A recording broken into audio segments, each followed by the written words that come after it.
Imagine un instant que tu entres dans un jeu où tout le monde porte des masques, mais toi, tu es le seul à ne pas connaître les règles. On te sourit, on t'applaudit, on te fait même croire que tu es important. Mais en silence, on joue avec toi, on t'utilise, on anticipe chacun de tes mouvements. Voilà le danger de ne pas être astucieux, croire que le monde est aussi innocent que tes bonnes intentions. Et tu sais ce qui arrive quand tu ne l'es pas? Tu perds des opportunités, on draine ton énergie et tu finis par vivre dans une partie que tu ne contrôles jamais. Aujourd'hui, je vais te donner plus que de simples conseils. Je vais partager avec toi 20 clés qui, si tu les appliques, te rendront dangereusement astucieux. Tu deviendras quelqu'un capable de lire les intentions, d'anticiper les coups et de poser des limites sans peur. Pas pour manipuler, pas pour blesser, mais pour protéger ce que tu as de plus précieux, ta paix, ta dignité et ta liberté émotionnelle. Écris dans les commentaires une phrase de véritable engagement avec toi-même. Aujourd'hui, je décide de devenir dangereusement astucieux. Écris-la pour sceller ce pacte personnel, parce que ce qui vient n'est pas de la théorie, mais des outils réels pour cesser d'être une proie et commencer à jouer avec intelligence émotionnelle. Et je te laisse une question pour ouvrir ton esprit.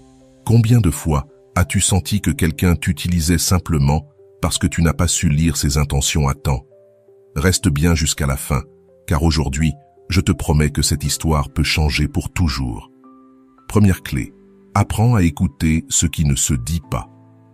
L'astuce ne commence pas par la bouche, mais par les yeux, l'oreille et cette antenne invisible que nous avons tous, mais que peu développent.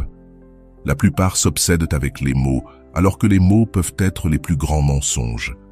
Tu sais où la vérité échappe rarement, dans les silences, dans les hésitations, dans ces gestes qui se faufilent, même quand quelqu'un essaie de les cacher. Pensez-y. Combien de fois quelqu'un t'a assuré qu'il allait bien, alors que son regard s'éteignait une seconde? Combien de fois as-tu entendu un « oui » dont le ton sonnait trop plat, trop forcé? C'est là que se cache la vérité. L'astuce, c'est de voir l'invisible à l'œil distrait. Je te raconte une petite histoire. Une amie me parlait de son partenaire, un homme charmant, toujours attentif, toujours correct. Mais il y avait quelque chose de bizarre. Chaque fois qu'elle lui demandait ses sorties avec des amis, il répondait vite, presque automatiquement, puis changeait de sujet immédiatement. Cette précipitation fut la première fissure. Elle ne l'a pas vu au début, mais en observant avec plus de calme, elle a découvert un schéma. À chaque fois que la conversation allait vers un terrain qu'il n'aimait pas, surgissait un rire nerveux, une main sur le nez, un regard vers le sol. Ce n'étaient pas des mots, mais des signaux. Et ces signaux en disaient bien plus que n'importe quel discours. L'entraînement est simple mais puissant. La prochaine fois que tu parles avec quelqu'un, concentre-toi sur sa respiration, sa posture, le temps qu'il met à répondre. Une seconde d'hésitation est de l'or pur pour celui qui veut devenir dangereusement astucieux. C'est là que réside ton pouvoir. Ne reste pas en surface. Pose des questions ouvertes.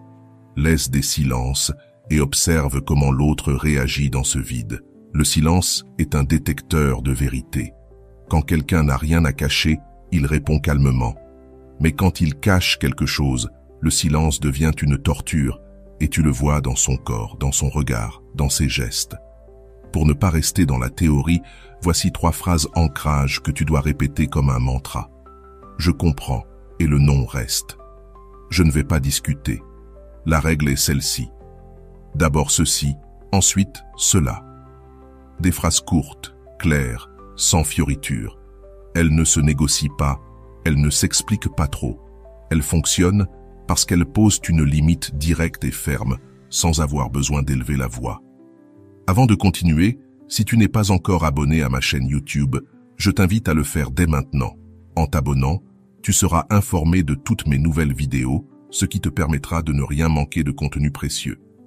Imagine la scène. Quelqu'un essaie de te convaincre de faire quelque chose que tu ne veux pas. Au lieu de t'embrouiller avec des excuses, respire profondément et dis « Je comprends » et le non reste. Sans nervosité, sans justification. L'astuce, c'est ta fermeté, pas la quantité d'arguments. Alors dis-moi, combien de fois dans ta vie aurais-tu évité des problèmes Si tu avais su écouter ce qui ne se disait pas, elle ne se plaignait jamais, ne montrait jamais de faiblesse. Mais un collègue attentif remarqua qu'à chaque retour de vacances, ses yeux étaient gonflés et qu'elle évitait de parler de sa famille. Sa façade était celle de la force, mais la vérité, c'est qu'elle vivait un enfer dans sa vie privée. Personne ne le voyait, car tout le monde se contentait de la surface.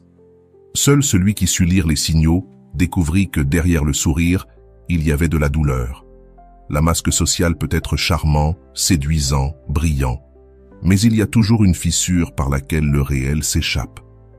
L'astuce n'est pas de se laisser éblouir par ce que quelqu'un projette, mais d'observer les moments où cette projection se brise. Un geste d'agacement au milieu d'un sourire, une remarque sarcastique qui semble anodine, une réaction disproportionnée face à une petite critique. C'est là, dans ces petites fuites, que tu vois la personne derrière le masque. L'exercice est simple, mais demande de l'attention. Quand tu es face à quelqu'un, demande-toi, quelle partie de lui veut-il montrer? Quelle partie veut-il cacher? Veut-il paraître fort, sage, généreux? Ça, c'est le masque.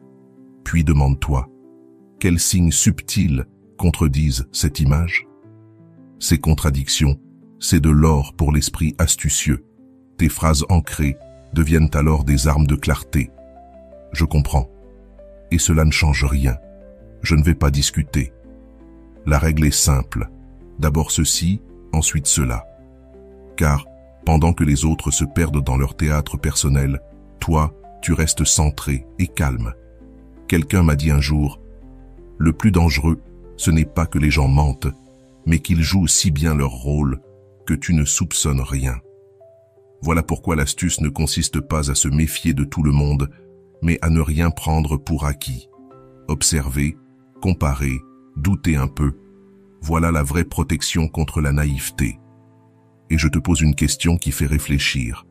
Combien de masques as-tu acceptés comme des vérités absolues dans ta vie? Reconnaître cela fait mal, mais c'est libérateur, car tes yeux s'ouvrent et tu évites de tomber à nouveau dans la même trappe. Si un jour tu as découvert une vérité cachée derrière un sourire, écris dans les commentaires « Je ne me laisse plus tromper par les masques ». Cela scellera ton engagement envers ta nouvelle astuce. N'oublie pas non plus de liker et de t'abonner, car ce qui vient va t'apprendre à maintenir ce pouvoir dans ton quotidien. 5e clé, maîtrise l'art du silence stratégique. Beaucoup croient qu'être astucieux, c'est parler beaucoup, donner de longues explications, ou toujours avoir le dernier mot. En réalité, le silence bien utilisé est plus puissant que 1000 discours. Le silence dérange, il révèle. Il place l'autre face à lui-même sans que tu n'aies à dire un mot. Quand quelqu'un tente de te manipuler, il attend une réaction immédiate. Il veut que tu te justifies, que tu discutes, que tu t'emmêles dans ses arguments. Mais si tu gardes le silence, si tu ne donnes pas la réaction attendue, toute sa stratégie s'effondre. Le silence devient un miroir qui lui renvoie sa propre intention. Regarde l'histoire de Teresa. Sa chef essayait toujours de lui coller des tâches qui ne lui appartenaient pas, sous couvert de longs discours sur l'équipe, la collaboration et la confiance. Teresa, avant, se justifiait. « D'accord, mais j'ai beaucoup de travail, je vais essayer. » Ce qui la piégeait. Jusqu'au jour où elle décida de tenter autre chose. Elle écouta tout le discours, puis resta simplement silencieuse. Sa chef, mal à l'aise, répéta ses phrases, éleva le ton, et, face au silence, finit par se contredire elle-même. Le silence de Teresa fut la fissure par laquelle la manipulation s'écroula. Car le silence n'est pas de la passivité, c'est une stratégie. Il laisse l'autre s'épuiser, dévoiler ses véritables cartes, se trahir par excès de parole. Toi, tu observes. Et quand tu parles enfin, c'est bref, clair et ferme. Tes phrases ancrées deviennent alors comme une estocade après le silence. Essaie-le. La prochaine fois que quelqu'un t'impose quelque chose d'injuste, garde quelques secondes de silence. Observe son inconfort dans ce vide. Puis, réponds calmement, sans fioriture. Tu verras la dynamique changer et ton pouvoir grandir.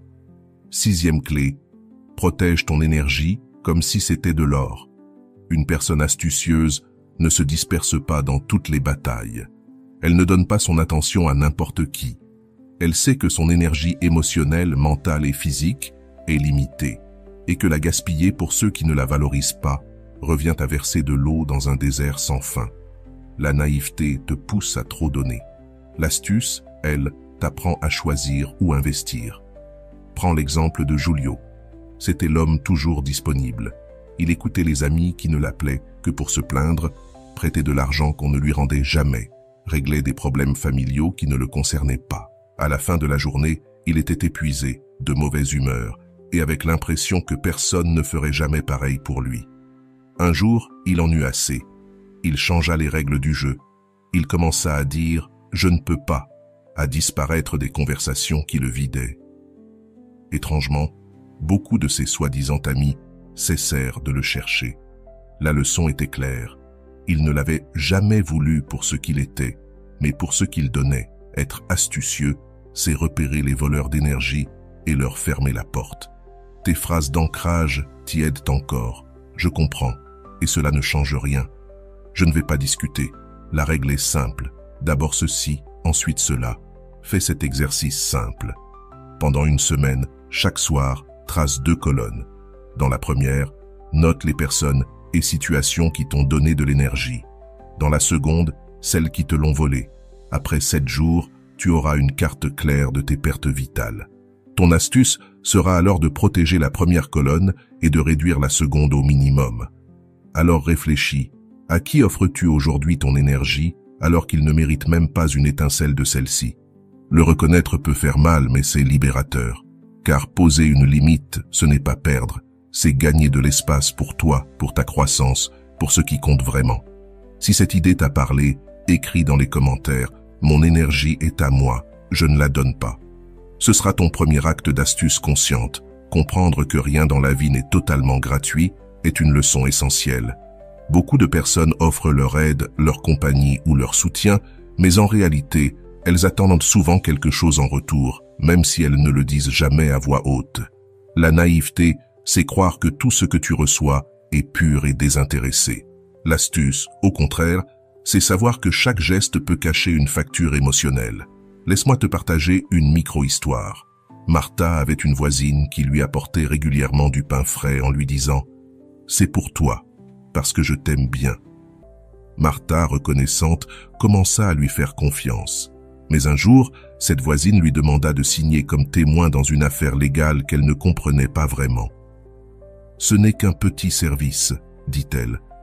C'est à ce moment-là que Martha comprit le piège. Ces cadeaux avaient un prix silencieux. La véritable astuce, c'est remercier ce que tu reçois, oui, mais en même temps te demander « Qu'y a-t-il derrière ce geste ?» Le prix caché n'est pas toujours matériel, parfois il est émotionnel. Cette personne qui t'écoute pendant des heures ne le fait pas toujours par pure empathie. Elle attend peut-être que tu portes ensuite son propre fardeau. Ou ce collègue qui t'aide avec enthousiasme, mais qui ensuite veut partager les mérites de réussite qui ne sont pas les siennes. La clé, c'est reconnaître que chaque action peut cacher un intérêt. Et c'est là que tes phrases ancrage deviennent ton bouclier. Je comprends, mais le non reste. Je ne vais pas discuter. La règle est la suivante. D'abord ceci, ensuite cela. Ces phrases coupent la manipulation avant qu'elle ne s'installe. Fais cet exercice. Pendant une semaine, chaque fois que quelqu'un t'offre quelque chose d'inattendu, demande-toi « Que se passerait-il si je ne rendais jamais ce geste ?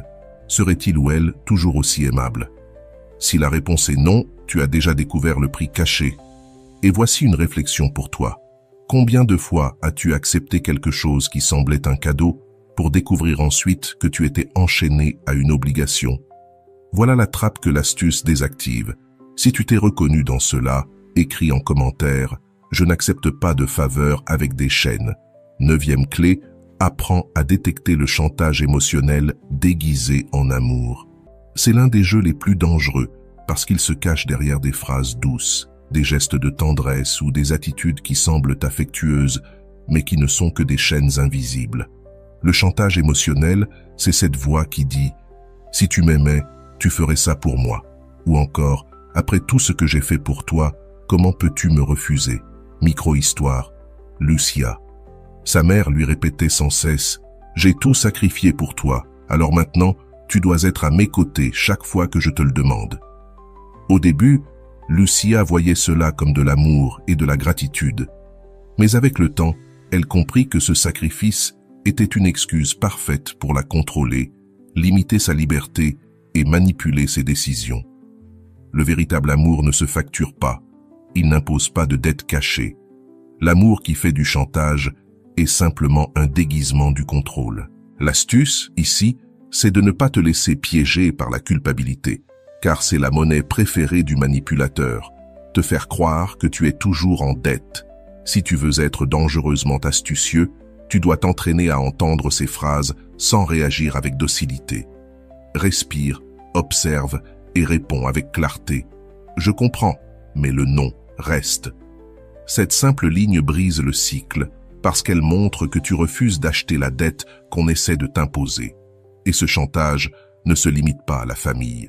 On le retrouve aussi dans les couples, les amitiés et même au travail. Ce patron qui te dit « Sans toi, je ne pourrais pas gérer ce bureau » est en réalité en train de dire « Fais ce que je te demande » sans discuter. Cet ami qui se fâche si tu ne l'appelles pas chaque jour ne montre pas de l'affection, mais de la dépendance. Exercice pratique. Chaque fois que quelqu'un te dit une phrase qui te génère de la culpabilité, écris-la. Relis-la ensuite, comme si tu étais un spectateur neutre. Demande-toi, cette phrase cherche-t-elle ma liberté ou cherche-t-elle à me contrôler? Ce filtre te donnera la clarté nécessaire pour couper les chaînes invisibles. Et rappelle-toi encore tes phrases ancrage. Je comprends, mais le non reste. Je ne vais pas discuter.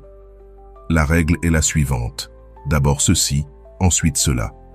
Des phrases courtes, fermes, sans espace pour la manipulation. Je te pose une question. Combien de fois as-tu confondu chantage et amour? Reconnaître cette différence peut faire mal, mais c'est le début de ta vraie liberté émotionnelle. 10e clé. Ne livre jamais ton plan complet. Une des armes les plus puissantes de l'astuce, c'est apprendre à doser l'information. La naïveté raconte tout.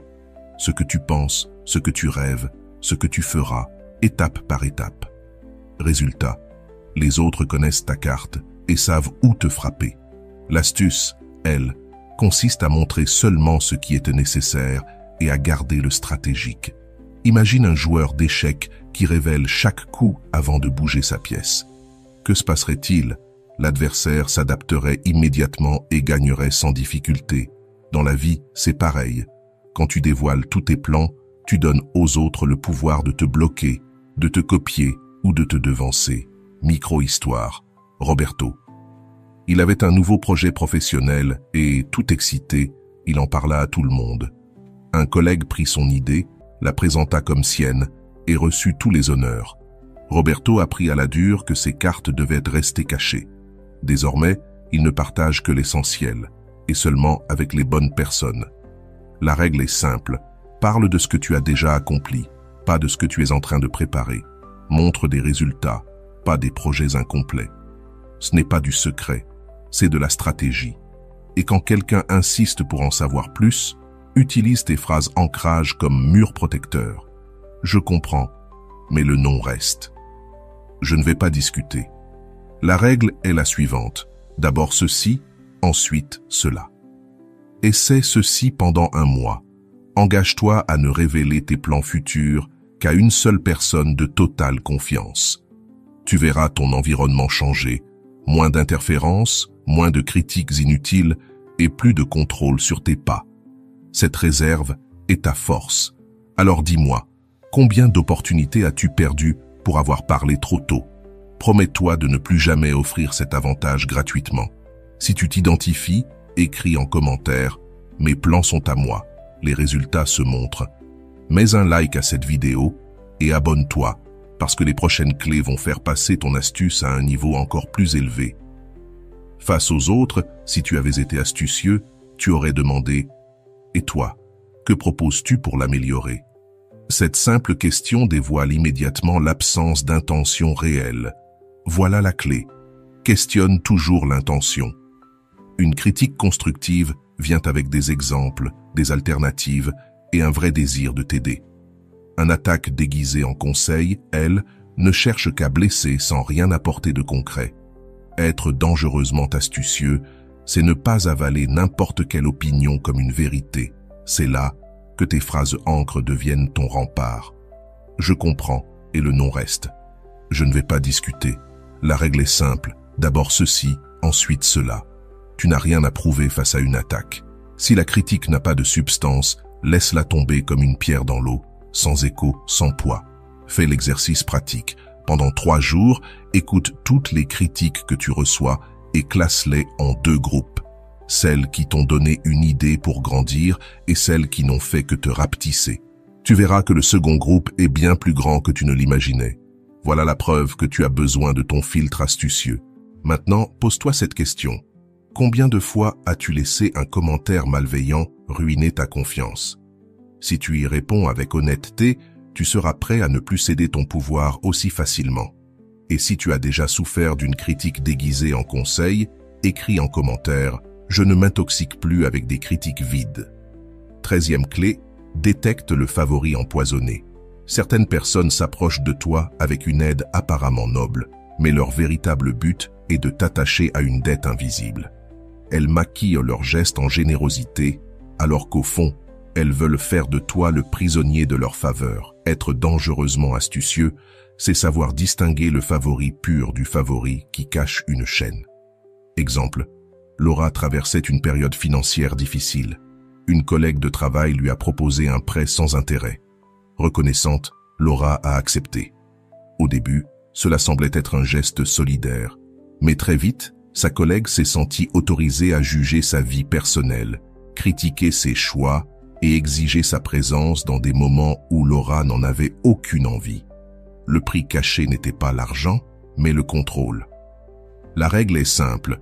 Dès qu'un favori s'accompagne de conditions explicites ou implicites, il cesse d'être une aide pour devenir un piège.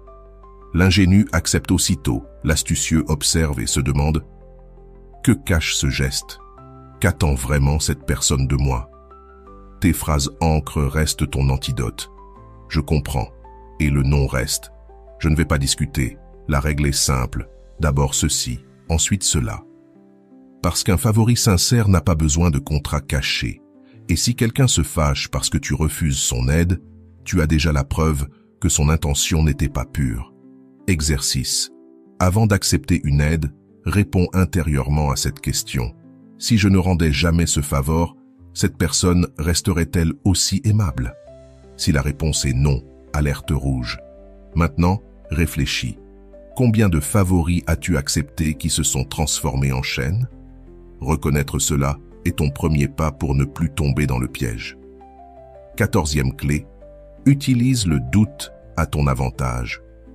L'ingénu cherche des certitudes immédiates. Il veut des réponses rapides et se précipite à faire confiance. L'astucieux, lui, sait que le doute est une arme précieuse. Il permet d'observer, d'attendre, d'analyser et de détecter les fissures que d'autres veulent cacher. Imagine que tu rencontres quelqu'un qui paraît parfait, attentionné, généreux, toujours disponible. L'ingénu s'emballe et ouvre toutes ses portes. L'astucieux, en revanche, se demande « Qu'est-ce que cette personne me montre et qu'est-ce qu'elle cache ?» Ce doute agit comme une lampe dans l'obscurité, révélant les recoins où se logent les intentions réelles. Exemple, Miguel a rencontré un associé qui lui proposait un investissement trop beau pour être vrai. Il a douté, enquêté et retardé sa décision. Un mois plus tard, il a découvert que cet associé avait escroqué plusieurs personnes. Son doute l'a sauvé. Ce n'était pas de la faiblesse, mais de l'intelligence. Être astucieux, ce n'est pas vivre dans la méfiance constante, c'est laisser toujours une marge de doute, poser des questions, observer, vérifier avant de t'engager totalement. Parce que celui qui ne doute jamais tombe. Tes phrases ancres te gardent debout pendant que ton doute travaille pour toi. Je comprends. Et le non reste. Je ne vais pas discuter. La règle est simple. D'abord ceci, ensuite cela. Exercice. Pendant une semaine, Chaque fois que quelqu'un te propose quelque chose d'important, ne réponds pas tout de suite. Attends au moins 24 heures. Tu verras que beaucoup de choses, soi-disant parfaites, commencent à révéler leurs fissures dès qu'on leur donne un peu de temps. Et toi, combien d'erreurs as-tu commises parce que tu ne t'es pas donné le droit de douter? Si un jour le doute t'a sauvé, écris en commentaire « Mon doute est ma lanterne ». 15e clé. Observe comment quelqu'un parle des autres. C'est un miroir parfait pour savoir comment il parlera de toi en ton absence. L'ingénu croit que les commérages ou critiques n'ont rien à voir avec lui. L'astucieux comprend que celui qui se moque, trahit ou dénigre un autre devant toi fera exactement la même chose de toi tôt ou tard. Exemple. Sophia avait une amie qui lui confiait sans cesse les secrets des autres. « Je te le dis parce que je te fais confiance, mais ne le répète à personne. » Sophia se sentait privilégiée. Jusqu'au jour où une tierce personne lui révéla que cette amie partageait aussi ses propres confidences avec d'autres. La règle est claire. Celui qui est déloyal en ta présence le sera aussi dans ton absence. L'oreille astucieuse n'écoute pas seulement le contenu mais l'intention. Cette personne veut-elle m'avertir, m'aider ou semer la discorde? Exercice. Pendant 3 jours, écoute attentivement comment les gens parlent de ceux qui ne sont pas là. Puis demande-toi, qu'est-ce que cela dit d'eux-mêmes? Tu obtiendras une carte précise de qui mérite ta confiance et qui non. 16e clé. Ne répète pas tes faiblesses en public. L'ingénu confond vulnérabilité et transparence totale. Il finit par livrer son talon d'Achille à n'importe qui. L'astucieux, lui, partage juste ce qu'il faut, au bon endroit et avec la bonne personne. Parce que trop en dire, c'est comme donner la clé de ta maison au premier inconnu. Exemple. Andrés confiait à ses collègues qu'il avait du mal à parler en public. Au début, il se sentait soutenu, mais bientôt, certains se moquèrent de lui en réunion. D'autres lui donnaient volontairement les présentations les plus difficiles pour l'exposer. Sa faiblesse était devenue une arme contre lui. La leçon est claire. Tes blessures ne sont pas à exposer partout. Choisis soigneusement à qui tu confies ta fragilité. Ce que tu dis de toi peut se transformer en scénario que d'autres utiliseront pour te manipuler. Tes phrases ancres sont encore ton bouclier. Je comprends, et le non reste. Je ne vais pas discuter. La règle est simple, d'abord ceci, ensuite cela. Exercice. Écris sur un papier 3 faiblesses que tu répètes souvent aux autres. Décide qui mérite vraiment de les connaître, et pendant 1 mois, évite de les répéter devant ceux qui n'ont pas à avoir cet accès. Tu verras que ton silence stratégique accroît ton pouvoir. Et toi, combien de fois quelqu'un a-t-il utilisé contre toi ce que tu avais révélé avec confiance? Reconnaître cette douleur est difficile, mais c'est aussi le premier pas pour te protéger. Si tu as déjà senti que ta sincérité a été retournée contre toi, écris en commentaire. Mes faiblesses ne sont plus publiques. Mets un like à cette vidéo et abonne-toi, car ce qui vient ensuite va t'apporter encore plus de contrôle sur tes relations et sur ta vie. Détecte l'exagération comme une tactique de manipulation.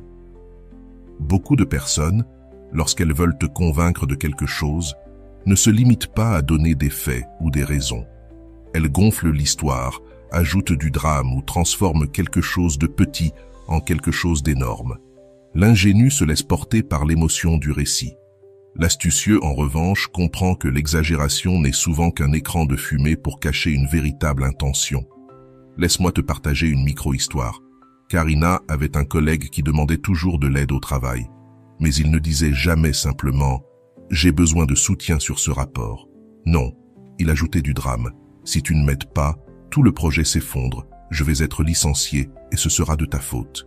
Ce niveau dramatique n'était pas réel, c'était une stratégie pour la forcer à céder. Quand Karina l'a compris, elle a commencé à répondre avec calme, d'abord ceci, ensuite cela. Cette simple phrase a coupé court au chantage déguisé en urgence. L'exagération ne se trouve pas seulement dans les mots, mais aussi dans les gestes. Celui qui s'indigne toujours trop, celui qui pleure à l'excès, celui qui peint des scénarios catastrophiques pour que tu prennes des décisions hâtives. L'ingénu tombe dans le piège. L'astucieux, lui, attend que la mousse retombe et analyse la situation réelle. Fais un exercice. La prochaine fois que quelqu'un te présente un problème avec trop de dramatique, écris sur une feuille ce qu'il a dit, puis réécris-le en retirant les adjectifs et les exagérations. Tu découvriras avec surprise que ce qui paraissait une montagne n'est en réalité qu'une colline. Et souviens-toi toujours de ta phrase ancrée. Je comprends, mais cela ne reste pas. Je ne vais pas discuter. La règle est simple. D'abord ceci, ensuite cela. Il n'y a pas de meilleur antidote contre l'exagération qu'une réponse ferme et sereine. Maintenant, laisse-moi te poser une question. Combien de décisions précipitées as-tu prises simplement parce que quelqu'un t'avait peint le pire scénario possible? L'astuce consiste à ne jamais laisser la peur des autres diriger ta vie. 11e clé, comprends que l'excès de compliments peut être une arme. Tous ceux qui t'encensent ne cherchent pas forcément à te motiver. Bien souvent, ils le font pour t'attendrir, pour que tu baisses ta garde et acceptes des choses que tu aurais refusées dans un autre contexte. L'ingénu se nourrit de mots doux. L'astucieux, lui, remercie, mais traduit chaque compliment dans son véritable langage, l'intention. Je vais te raconter la micro-histoire de Sergio. Un vendeur a commencé à lui dire « Vous êtes un client très spécial, avec un œil incroyable pour les bons produits. Peu de gens ont votre intelligence pour choisir. » Sergio, flatté, a fini par acheter un service hors de prix dont il n'avait pas besoin. Plus tard, il a compris que ces éloges n'étaient pas une reconnaissance sincère, mais un appât pour l'attraper. L'excès de compliments fonctionne comme une clé émotionnelle. Il ouvre ta confiance et t'amène à dire « oui » sans réfléchir. Mais la vraie astuce consiste à recevoir l'éloge avec sérénité, sans le laisser influencer ton centre de décision. Une chose est de valoriser une reconnaissance. Une autre est de se laisser manipuler par elle. Voici une pratique. La prochaine fois que quelqu'un t'adresse un compliment exagéré, ne réponds pas immédiatement « oui » à sa demande suivante. Respire, garde le silence et observe si l'éloge est gratuit ou s'il est attaché à une requête. Si c'est le second cas, tu auras découvert le piège. Et là encore, tes phrases ancrées sont ton frein parfait. Je comprends, mais cela ne reste pas. Je ne vais pas discuter. La règle est simple, d'abord ceci, ensuite cela. Grâce à elle, tu gardes le contrôle, même au milieu d'une mer de compliments. Alors, réfléchis. Combien de fois quelqu'un t'a flatté juste pour t'imposer une dette émotionnelle ou financière? L'astuce est de ne pas laisser les mots doux ôter ta clarté. Et si un jour tu as découvert un compliment avec une double intention, écris en commentaire « Les éloges ne m'achètent pas ». Mets un like à cette vidéo et abonne-toi, car les 2 dernières clés vont te donner le bouclier final pour devenir dangereusement astucieux. 19e clé, reconnais l'arme du silence des autres. Tout comme toi, tu peux utiliser le silence de manière stratégique. D'autres s'en servent aussi comme un outil de manipulation. Ils ne disent rien exprès pour créer en toi de l'anxiété, pour que tu sois celui qui comble le vide en t'expliquant, en te justifiant ou en demandant pardon pour une faute que tu n'as même pas commise. Écoute cette micro-histoire. Pilar, chaque fois qu'elle se disputait avec son compagnon, faisait face à son silence. Il ne répondait pas, il se taisait des heures, parfois des jours. Pilar, désespérée, finissait par s'excuser et céder, même si elle n'avait rien fait de mal. Avec le temps, elle a compris que ce silence n'était pas de l'indifférence, mais une arme de contrôle. Son ingénuité la faisait tomber dans le piège. Sa nouvelle astuce fut d'apprendre à résister au silence sans paniquer. La clé, c'est de comprendre que tu n'as pas la responsabilité de remplir ce vide. Respire, tiens bon, attends. Celui qui utilise le silence comme arme se démasque tout seul lorsqu'il ne parvient pas à te soumettre. Encore une fois, tes phrases ancrées agissent comme un bouclier. Je comprends, mais cela ne reste pas. Je ne vais pas discuter. La règle est simple. D'abord ceci, ensuite cela. Exercice pratique. La prochaine fois que quelqu'un emploie le silence comme punition, note combien de temps tu prends avant de réagir. Puis, à la prochaine occasion, double ce temps. Petit à petit, tu entraîneras ta capacité à supporter l'inconfort sans céder. Voilà la vraie force de l'astucieux. Alors je te demande, combien de fois as-tu remis ton pouvoir parce que tu n'as pas supporté le silence de l'autre? Rappelle-toi, tout silence n'est pas sagesse. Parfois, ce n'est que manipulation. 20e clé. Protège ta faim. Ne montre pas toutes tes cartes dès le départ. L'ingénu s'épuise en donnant tout dès le début. Il offre sa confiance, partage ses secrets et s'ouvre sans filtre. L'astucieux, lui, sait que le véritable pouvoir réside dans le fait de garder une part de lui-même intouchable. Ce n'est pas de la froideur, c'est de l'autoprotection. Je vais te partager la micro-histoire d'Elena. Elle était en pleine négociation importante. Son collègue lui a demandé de révéler dès le départ sa limite pour gagner du temps. Elena, astucieuse, a choisi de ne pas montrer sa carte finale. Oui, elle a fait de petites concessions, mais elle a gardé un atout secret. Finalement, elle a obtenu ce qu'elle voulait parce qu'elle n'a jamais laissé l'autre partie savoir jusqu'où elle était prête à céder. Voilà ce que signifie protéger sa faim. La règle est claire. Dans tes relations, dans ton travail, dans tes décisions, ne donne jamais tout dès le début. Garde toujours une zone de mystère, un espace de pouvoir qui t'appartient, car ce que les autres ne connaissent pas, ils ne peuvent pas le contrôler. Et encore une fois, tes phrases ancrées te rappellent cette vérité. Je comprends, mais cela ne reste pas. Je ne vais pas discuter. La règle est simple. D'abord ceci, ensuite cela. Fais cet exercice. Cette semaine, garde pour toi un objectif, un projet ou une décision importante. Ne le partage qu'une fois qu'il sera consolidé. Tu verras comment ta force intérieure se multiplie et comment le contrôle revient vers toi. Alors, réfléchis. Combien de fois ta vie s'est compliquée simplement parce que tu as montré trop tôt ta carte la plus précieuse? L'astuce, c'est de protéger ta faim, car c'est là que la partie se joue vraiment. Si tu es arrivé jusqu'ici et que ces 20 clés t'ont ouvert les yeux, écris en commentaire « Je suis dangereusement astucieux ». Ce sera ton saut personnel. Mets un like à cette vidéo et abonne-toi, car le contenu qui arrive va transformer encore plus ta manière de voir la vie. Imagine que ta vie est un échiquier. Pendant des années, tu as joué comme un pion naïf, avançant droit devant, croyant que tout le monde jouait honnêtement. Mais aujourd'hui, tu tiens dans tes mains une nouvelle arme, l'astuce. Chaque clé est comme une pièce d'échec qui te donne plus de force, plus de vision et plus de stratégie. Et lorsque tu apprends à les manier avec calme, tu n'es plus la proie du jeu. Tu deviens le joueur qui anticipe, qui protège et qui décide. Le plan est simple, mais demande de l'engagement. Pendant les 7 prochains jours, choisis 2 de ces clés chaque jour et applique-les consciemment. Observe les gestes, analyse les intentions, utilise tes phrases ancrées, cultive tes silences stratégiques. Ne cherche pas à tout appliquer d'un coup. Construis ton astuce pas à pas. En une semaine, tu verras déjà que tes réactions changent, que ton regard perce au-delà des mots, que ta présence a un poids nouveau. Souviens-toi, être dangereusement astucieux, ce n'est pas manipuler ni blesser, c'est te protéger de ceux qui veulent profiter de toi. C'est préserver ton énergie, défendre ta dignité et garder la liberté de décider par toi-même. La véritable astuce est comme une armure invisible.